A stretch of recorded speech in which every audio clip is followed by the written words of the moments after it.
Bermuda triangle की जब भी बात होती है तो उसे रहस्य से जोड़ के देखा जाता है।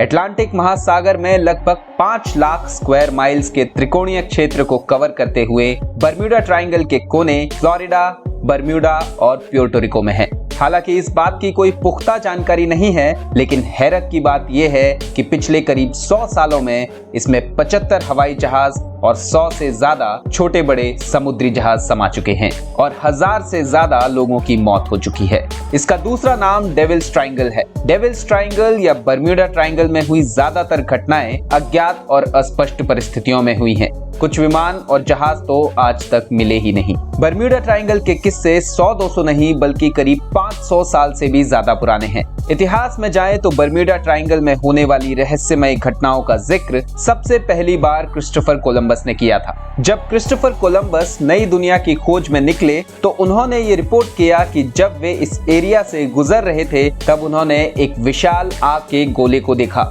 जो आसमान से समुद्र में गिर गया। लेकिन बर्म्यूडा ट्रायंगल की मिस्ट्री 20वीं शताब्दी तक ज्यादा लोगों का ध्यान अपनी ओर आकर्षित नहीं कर पाई थी। अगर देखा जाए तो 1918 में हुई एक घटना ने पूरी दुनिया का ध्यान बर्म्यूडा ट्रायंगल की ओर खींचा, जब यूएसएस साइक्लोप्स जहाज जिस पर 306 नाविक सवार थे वो न केवल बिना किसी निशान के गायब हो गया बल्कि बिना किसी ठोस वजह के भी। जिस दिन 540 फुट लंबा यूएसएस साइक्लोप्स गायब हुआ उस दिन ना तो कोई तूफान आया था और ना ही शिप से किसी तरह का कोई डिस्ट्रेस सिग्नल मिला। क्योंकि उस समय पहला वर्ल्ड वॉर अपने आखिरी चरण में था तो कुछ अटकलें ये लगाई जा रही थी कि जर्मन यू बोट्स ने साइक्लोप्स को धराशाही किया है, लेकिन इस तरह के हमले का कोई भी सबूत नहीं मिला। फिर 1945 में 5 अमेरिकी टॉर्पेडो बॉम्बर्स जिन्होंने अभ्यास के लिए उड़ान भरी थी वो बिना किसी निशान के गायब हो गए। इन 5 टॉर्पेडो बॉम्बर्स का पता लगाने के लिए एक और विमान को भेजा गया और इसका भी हश्र वही हुआ, मतलब ये विमान भी बिना किसी निशान के गायब हो गया। अगर हाल ही के समय की बात करें तो 2015 में एक कार्गो शिप यानी मालवाहक जहाज एल फारो बर्म्यूडा ट्रायंगल के एरिया में गायब हो गया। एल फारो अमेरिका का एक जहाज था जो फ्लोरिडा से प्यूर्टो रिको जा रहा था। 1 अक्टूबर 2015 को एल फारो का AIS बंद हो गया और जमीन से कम्युनिकेशन टूट गया। जब छानबीन हुई तो 31 अक्टूबर 2015 को वो समुद्र के तल पर डूबा हुआ मिला। ऐसे ही कई और किस्से बर्म्यूडा ट्रायंगल में होते रहे हैं, जब बिना किसी वजह के कोई हवाई या समुद्री जहाज या तो गायब हो जाता है या डूब जाता है। बर्म्यूडा ट्रायंगल में होने वाली रहस्यमयी घटनाओं के पीछे क्या कारण है, इसको लेकर कई थ्योरीज पॉपुलर हैं। तो आइए जानते हैं ऐसी ही कुछ थ्योरीज के बारे में। The Atlantis theory.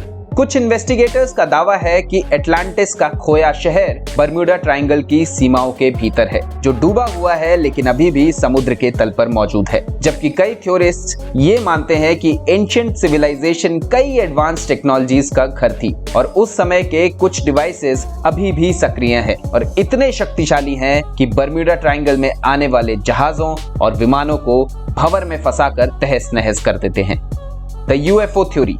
दशकों से UFO यानी अनआइडेंटिफाइड फ्लाइंग ऑब्जेक्ट्स को बर्म्यूडा ट्रायंगल में और फ्लोरिडा के तट पर देखा और दर्ज किया गया है। मिलिट्री पायलट्स ने ऐसी रहस्यमय वस्तुओं को देखने का दावा भी किया है जो हाइपरसोनिक गति तक पहुंच सकते हैं, यानी ध्वनि की गति से 5 गुना ज्यादा।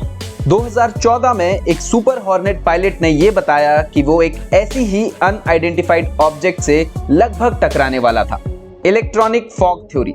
बर्म्यूडा ट्रायंगल के सर्वाइवर्स में से एक पायलट ब्रूस गर्नर ने उनके साथ हुई एक घटना के आधार पर अपनी थ्योरी रखी, जिसे उन्होंने इलेक्ट्रॉनिक फॉग का नाम दिया। 1970 में वो 2 यात्रियों के साथ उड़ान भर रहे थे जब उनका विमान 2 विशाल बादलों के बीच घुस गया और इन बादलों के बीच उनका प्लेन एक भंवर में फंस गया। गर्नर ने पाया कि उनके नेविगेशनल इक्विपमेंट खराब हो गए और वे रडार पर भी नहीं देखे जा सकते थे। जब वो उस भंवर से निकले तो उन्होंने पाया कि उनकी यात्रा में उन्हें 75 मिनट के बजाय केवल 35 मिनट ही लगे और उन्होंने निष्कर्ष निकाला कि उनके विमान ने एक छोटा सा टाइम ट्रैवल किया था।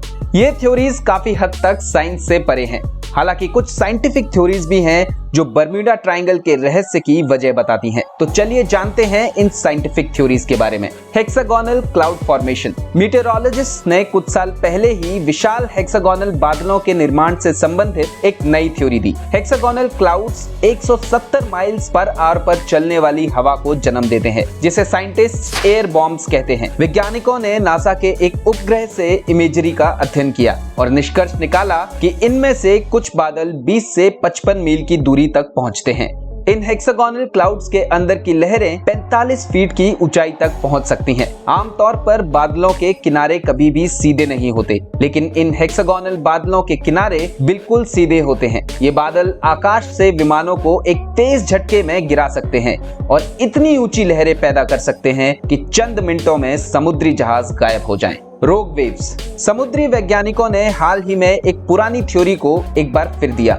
उन्होंने कहा कि गायब होने वाले जहाज और विमान रोग वेव्स के शिकार हुए होंगे। रोग वेव्स असामान्य रूप से बड़ी, अप्रत्याशित और अचानक दिखने वाली सतह की लहरें होती हैं, जो जहाजों के लिए बेहद खतरनाक हो सकती हैं।